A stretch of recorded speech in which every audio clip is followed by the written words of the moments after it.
which one were you looking at the most, the longest? There's a piece over there. Oh, I'll follow you.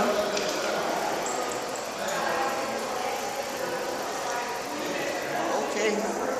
I like this piece right here. It just shows how nature is fabulous without human help. You see little roads that's not made by, lawnmowers or stuff like that. Oh, which one are we looking at now? Well, let's go over there. This particular piece is, I don't know, I'm not used to this piece. Otalio Soca. He has a lot of friends. I don't doubt it. Definitely. I didn't catch everybody at the exhibition. Wanda Texon, she's the head of the art galleries in Miami-Dade, and a former student, now the chairperson of the art department at Miami-Dade, Victor.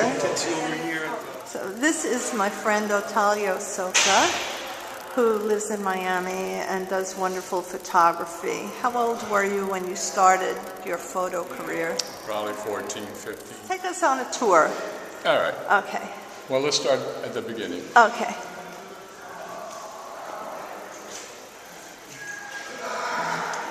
This is so interesting. These are rocks carving in central China.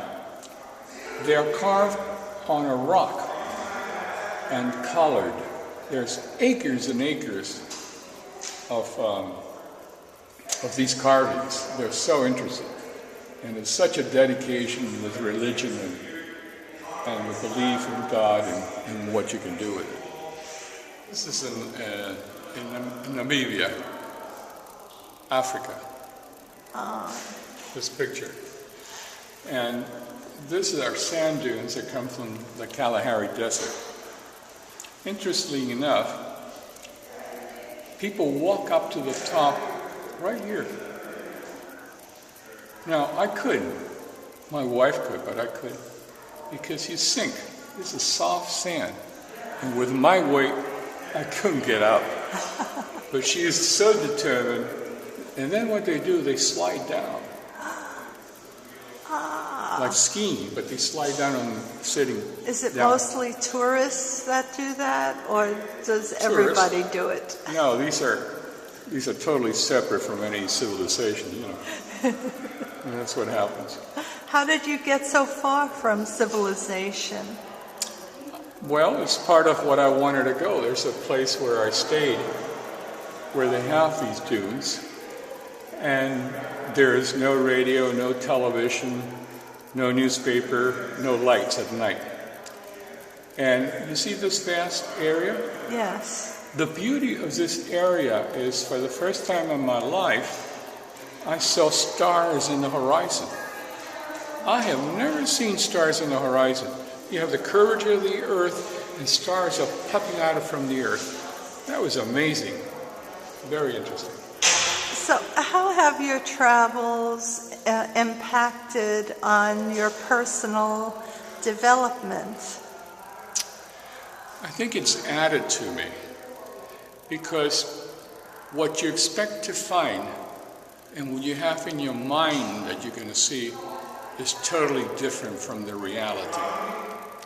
I traveled to China and I expected to see people not so well advanced. Oh my God. Some of the airport are better than ours. Some of the planes are absolutely wonderful. People are not starving in the streets. They all are well dressed. So it was fascinating for me to find. That's one example. Africa, I love the people in Africa. I love the food. I love being part of nature. Imagine yourself that you are watching a lion 15 feet away from where you're standing. I mean, that never happens, only in the movies. So that was very interesting. And personally? Personally, I enjoy traveling. It satisfies something inside of me. It's a sense of discovery. Since I was 6, 7 years old, I would escape from the home, and I would go into the bushes and in the back of the house and the water, and I would go and look for something. And the excitement of finding something new was so revealing to me that I still carry it with me. Everybody in the world who's a photographer who's been in New York has shot this building. And what I thought when I saw this picture was that you did something just a little bit different with it.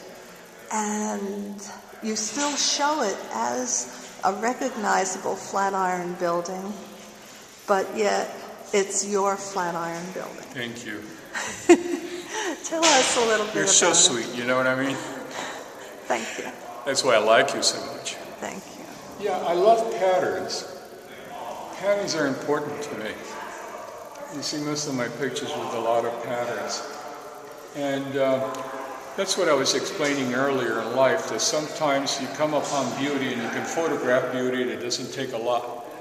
What is hard to do in photography is to find an object that stands still, and you find the angle to bring it up to and make it alive. Yes, I see that you do that. Yeah. And I see here you also have a repeat design and repeat patterns. And it's something that I've always liked in art. And another thing you do is capture the abstraction along with the reality. Exactly. Yeah, so... I love San Francisco, and this gave me an opportunity to take it in. And I like the strength in the front and the smoothness in the back, which gives it a depth and a composition. It's very good to hear this from the photographer himself, because one rarely gets to speak with photographers. It's true. It's good to really have your point of view. Thank you.